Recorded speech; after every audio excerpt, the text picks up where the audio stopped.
Wajah Nyonya Haris tua tiba-tiba menjadi biru dan putih. Waktu untuk naik harimau, bingkai di tempat, tidak tahu harus berbuat apa. Pada saat ini, Diana benar-benar tidak menyangka bahwa Rika, yang telah ditekan oleh dirinya sendiri selama beberapa dekade, dapat mengatakan kata yang adil untuk dirinya sendiri saat ini. Dia telah ditindas oleh semua pihak, hatinya penuh rasa terima kasih kepada Rika. Jadi dia buru-buru berkata kepadanya, "Rika, terima kasih telah membantuku untuk mengatakan kata yang adil, tetapi kamu sebaiknya cepat pergi, agar tidak terlibat olehku." Mendengar ucapan terima kasih Diana, Rika sedikit banyak tercengang, tapi dia berbicara dengan wajah lurus, "Diana, sejujurnya, saya tidak hanya berbicara untuk Anda, tetapi juga untuk diri saya sendiri. Wanita tua yang sudah mati ini telah menggertak saya selama bertahun-tahun, aku sudah lama tidak senang dengannya. Saya tidak menyangka bahwa kami, sebagai menantu perempuan, lebih buruk daripada anjing di matanya. Saya benar-benar ingin merobek mulutnya." Nyonya tua Haris sudah marah, tetapi Glenn memegang tongkat dan tidak memberinya kesempatan, jadi dia tidak punya tempat untuk melampiaskan amarahnya. Setelah beberapa kali gagal, Nyonya Haris melompat berdiri dan mengutuk, "Mengapa hidup saya begitu sengsara? Orang yang menikah dengan keluarga adalah menantu perempuan, tetapi keduanya yang saya nikahi dalam keluarga lebih buruk daripada anjing."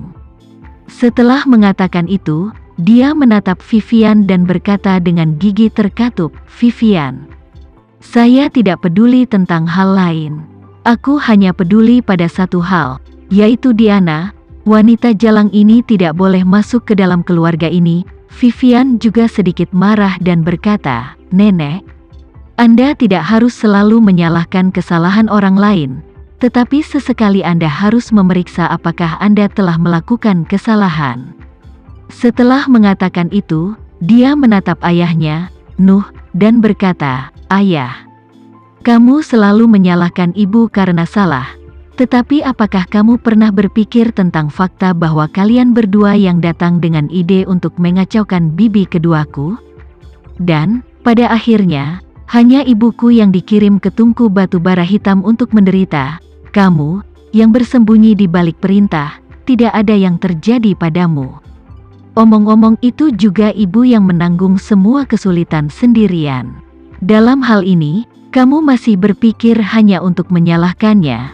Tetapi mengapa kamu tidak berpikir untuk berterima kasih padanya atas penderitaanmu?" Ketika Diana mendengar kata-kata ini, semua agresi di hatinya tidak bisa lagi tegang, dan semuanya langsung meledak, berlutut di tanah dan menangis. Glenn terdiam saat ini. Meskipun dia selalu menyalahkan Diana, seolah-olah dia membencinya sampai ke tulang. Tetapi ketika putrinya Vivian mengucapkan kata-kata ini, dia tidak bisa menahan perasaan sedikit mengutuk diri di dalam hatinya. Sebenarnya apa yang dikatakan Vivian sangat tepat. Keduanya sama-sama memiliki ide yang buruk untuk menjadikan Rika sebagai korban. Tetapi ketika sampai pada implementasi yang sebenarnya, hanya Diana yang berada di depan.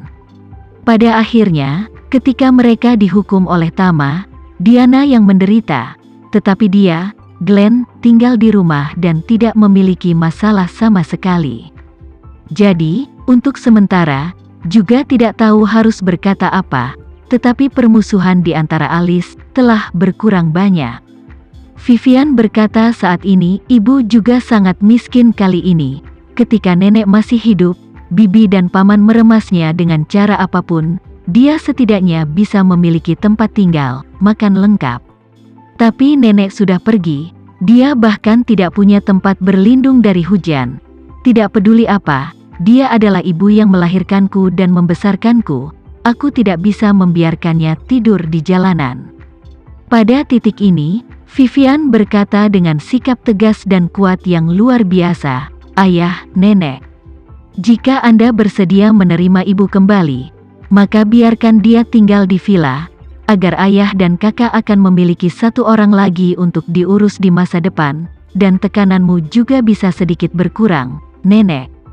Tetapi jika kamu tidak mau menerima ibu kembali, maka aku akan membayar rumah terpisah untuk ibu di luar, dan aku akan mengurus makanan dan minumannya di masa depan. Saya menghabiskan uang yang saya hasilkan, tidak perlu khawatir tentang kalian, Anda juga tidak berhak ikut campur. Pada titik ini, Vivian sedikit berhenti, ekspresi serius mengingatkan, tapi aku ingin memperjelasnya dulu. Pengeluaran keluarga kami sekarang mengandalkan saya sendiri untuk mendapatkan uang, perusahaan perlu berkembang, gaji saya tidak bisa diambil terlalu tinggi, jika saya masih perlu menyewa kamar untuk ibu saya di luar, maka biayanya pasti akan lebih besar. Kalau begitu, kualitas hidup kita semua akan berkurang, dan saya harap Anda akan mengerti ketika saatnya tiba. Jika Anda tidak bisa mengerti, itu tidak masalah. Lupakan saja secara fisik. Ketika Nyonya Haris tua mendengar ini, matanya berputar beberapa kali di rongganya, dan otaknya berjalan lebih cepat, dengan hati-hati mempertimbangkan pro dan kontra. Jika mereka membiarkan Diana tinggal di sini, meskipun suasana hatinya akan sedikit terpengaruh, tetapi seperti yang dikatakan Vivian, ada pembantu tambahan, tetapi juga penolong utama. Dalam hal ini, tekanan untuk melayani putra dan cucunya secara alami akan berkurang banyak, atau bahkan lebih dari setengahnya. Dan ini juga cara yang paling hemat biaya, tidak perlu pergi sendiri ke Diana untuk menyewa rumah, keluarga hanya tinggal menambah sepasang sumpit, kenaikan biaya tidak berarti. Namun, jika dia tidak membiarkan Riana tinggal di sini, Vivian pergi menyewa rumah untuk Diana, tidak kurang dari 3 juta sebulan. Ketika tiba saatnya untuk membiarkan Diana membuka makanan terpisah, biaya makanan juga akan meningkat banyak, tidak sesederhana menambahkan sepasang sumpit. Pendapatan keluarga beberapa juta kurang sebulan, dan dampak sebenarnya pada kehidupan masih sangat besar. Memikirkan hal ini, Nyonya Haris dengan kesal berkata, "Diana, demi Vivian, aku akan membiarkanmu masuk ke dalam keluarga kali ini, tetapi kamu harus jujur dan tulus dalam keluarga di masa depan, mengerti?" Diana mendengar ini, tiba-tiba bersemangat tidak jelas, mengangguk dan berkata, "Terima kasih Ibu, terima kasih Bu. Aku tahu, aku akan jujur di masa depan, aku akan mengurus rumah tangga dengan baik." Glenn menghela nafas, tidak mengatakan apa-apa lagi. Dia juga berhati lembut saat ini, dan hati untuk pertemuan Diana sebelumnya, tetapi juga lebih banyak rasa bersalah. Di sisi Vivian akhirnya, sebuah batu jatuh ke tanah. Bahkan, dia menerima telepon dari ibunya 2 hari yang lalu. Setelah ibu Diana meninggal, kakak dan iparnya tidak sabar untuk mengusirnya, takut dia akan tetap tinggal untuk memperebutkan harta pusaka. Diana diusir, tidak bisa kemana-mana kecuali memanggil putrinya untuk meminta bantuan, benar-benar tidak bisa memikirkan cara lain. Lagi pula, dia juga tahu bahwa ibu mertuanya membenci tulangnya, suaminya juga membencinya, dan putranya terluka parah di tempat tidur. Bahkan jika dia ingin membantunya, dia mungkin tidak memiliki kemampuan apapun, jadi dia hanya bisa menggantungkan harapannya pada tubuh putrinya, Vivian. Untungnya, dia memiliki nomor Vivian di kartu teleponnya, jika tidak, dia tidak akan pernah bisa dihubungi. Vivian juga mengeluh tentang ibunya, belum lagi yang lain, tabungan keluarga dikosongkan untuk masalah ini saja, dia tidak bisa melupakannya. Namun, sejak Tama membantunya dan membiarkannya mengambil alih perusahaan etika Sang Mei, pandangannya tentang kehidupan, pandangan dunia, dan nilai-nilai telah berubah secara dramatis. Dia tidak lagi sia-sia seperti awalnya, tetapi terobsesi untuk menghasilkan uang dengan tangannya sendiri, dan dia memiliki lebih banyak kesabaran dan toleransi untuk banyak orang dan hal-hal di sekitarnya.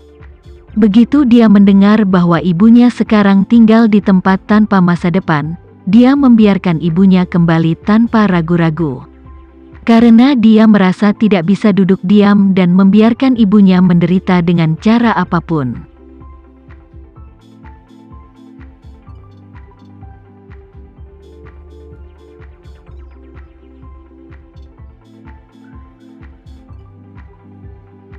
Sekian dulu ya video kali ini, kita lanjutkan lagi videonya di lain waktu. Oh iya, bagaimana menurut kalian? Semoga bisa sedikit menghibur kalian semua. Untuk teman-teman yang baru nonton, jangan lupa subscribe ya, hehehe. Dan kalau teman-teman ada yang ingin gabung langganan, bisa langsung gabung saja untuk dapat fitur yang menarik dan sedikit membantu Mimin. Terima kasih banyak sudah menonton, sampai jumpa lagi, bye bye bye.